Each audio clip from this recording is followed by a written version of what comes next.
Je me présente, Gaëtan de Langeau. Selon M. Macron, je suis un vieux con parce que j'ai plus de 50 ans. Mais c'est pas grave, ça fait quelques années que ça dure. Et je continuerai, je pense. Toujours est-il que je voudrais juste essayer de comprendre, puisque vous êtes vraiment au sein de la famille de M. Fillon, pourquoi, suite à ces attaques d'une bassesse juste totalement incroyable, pourquoi on ne répond pas un peu sur le même registre? Alors, certes, on ne va pas s'abaisser trop, mais à un moment donné, j'ai quand même, moi, le sentiment que beaucoup des Français adhèrent à ces attaques et finalement, les quelques 20 et quelques pourcents peut-être d'électeurs favorables à Macron les ont écoutés, parce qu'effectivement, comme Macron n'a pas de programme, on ne peut pas écouter autre chose. Alors, je voudrais savoir pourquoi on ne répond pas un peu sur le même registre, parce que si on accuse les uns et les autres, et notamment M. Fillon, d'avoir une batterie de casseroles, lui, c'est une usine de production de casseroles qu'il a, lui et M. Hollande, parce que ça, c'est une autre remarque, je ne sais pas si vous ne sembliez pas la partager. Moi, il me semble que M. Macron est en fait une marionnette, enfin, j'appelle donc, c'est tellement facile, une macrionnette d'Hollande. La presse française n'a pas été avare de commentaires. Et je peux vous dire, en tant qu'invité à des radios, à des télévisions, qu'on ne peut pas en placer une. Quand vous voulez commencer à parler de ce qu'a fait la gauche, on vous empêche de le faire. Quand vous voulez parler du fond, c'est impossible, on vous ramène. Et donc, il faut véritablement mettre le pied dans la porte et essayer, on arrive difficilement à développer une idée, le projet, une critique contre Macron. C'est difficile. Donc, il y a, c'est sûr, une sorte de machination avec la complicité d'un certain nombre d'observateurs, voire de médias, qui ont pesé sur la séquence difficile. Mais heureusement, mon sentiment est que les choses sont en train de changer de façon très forte depuis quelques jours. En tout cas, c'est ce que nous espérons. Après, d'autres questions. Nous avons élu Sarkozy, enfin en tout cas au deuxième tour, sur un programme. Or, une fois élu, il s'est avéré que le programme et le vrai caractère de M. Sarkozy n'a pas été à la hauteur des projets qu'il défendait. En gros, beaucoup de gens comme nous ont eu l'impression qu'on nous avait roulé dans la farine. En vertu de quoi on a hérité de Hollande, qui alors là a battu évidemment tous les records. Donc maintenant, ma question c'est, vous qui êtes proche de François Fillon, est-ce que c'est véritablement un homme de conviction? Est-ce qu'une fois élu, il va respecter ses engagements et son programme? Ou bien, une fois élu, il va tourner comme les autres ont tourné, c'est-à-dire nous cocufier sur finalement nos votes?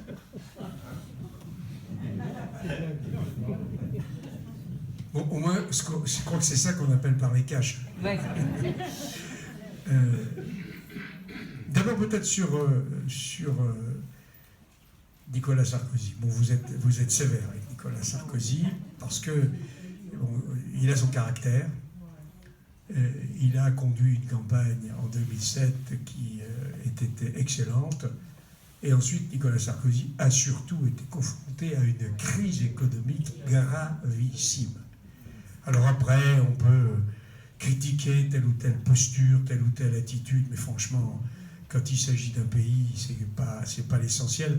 Et au cours de l'histoire, aujourd'hui, on critique tel ou tel comportement, telle ou telle attitude, mais je pense que tout au long de l'histoire de France, mais alors qu'il n'existait pas les moyens médiatiques qui sont aujourd'hui d'une puissance fabuleuse et d'une instantanéité totale, je pense qu'il y aurait eu bien d'autres choses et de toute autre ampleur à développer.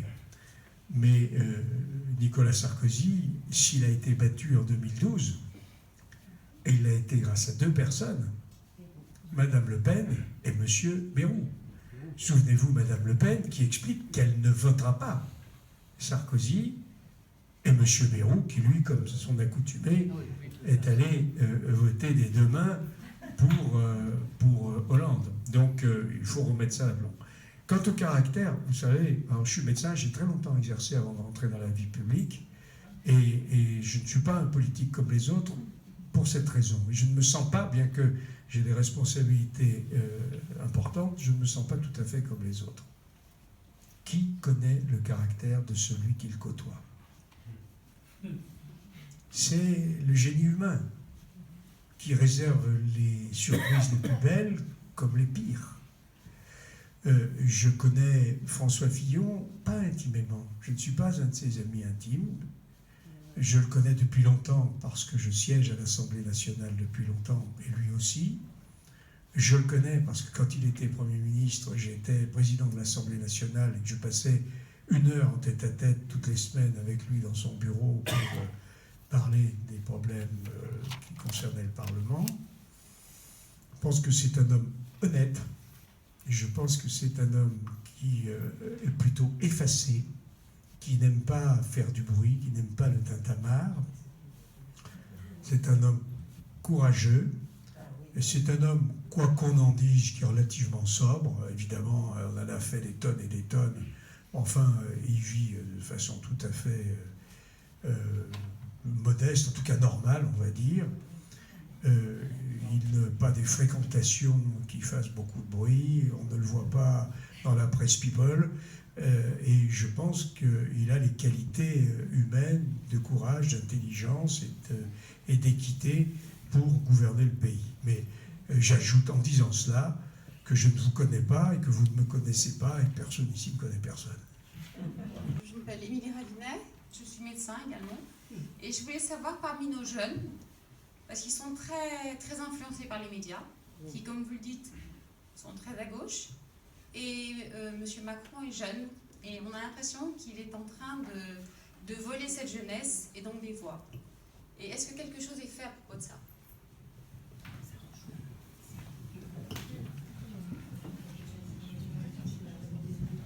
Oui.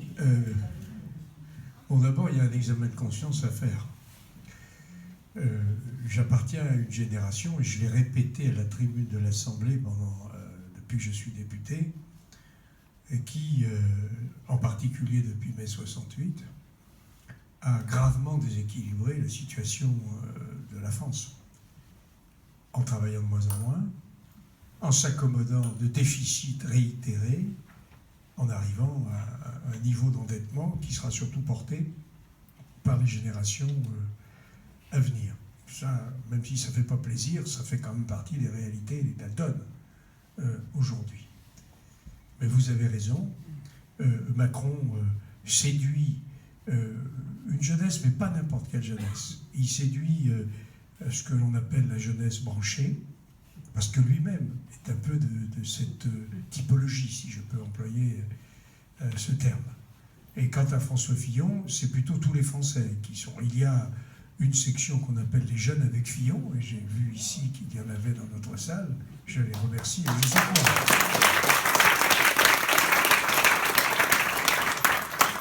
Mais vous savez, les élections ne se déroulent plus comme elles se déroulaient avant. Vous avez vu quel a été l'électorat de Donald Trump. Tout à fait surprenant. Et donc, on ne doit pas s'arrêter à cela, même s'il y a un travail de marketing électoral qui doit être fait et qui est fait, en particulier sur les réseaux sociaux.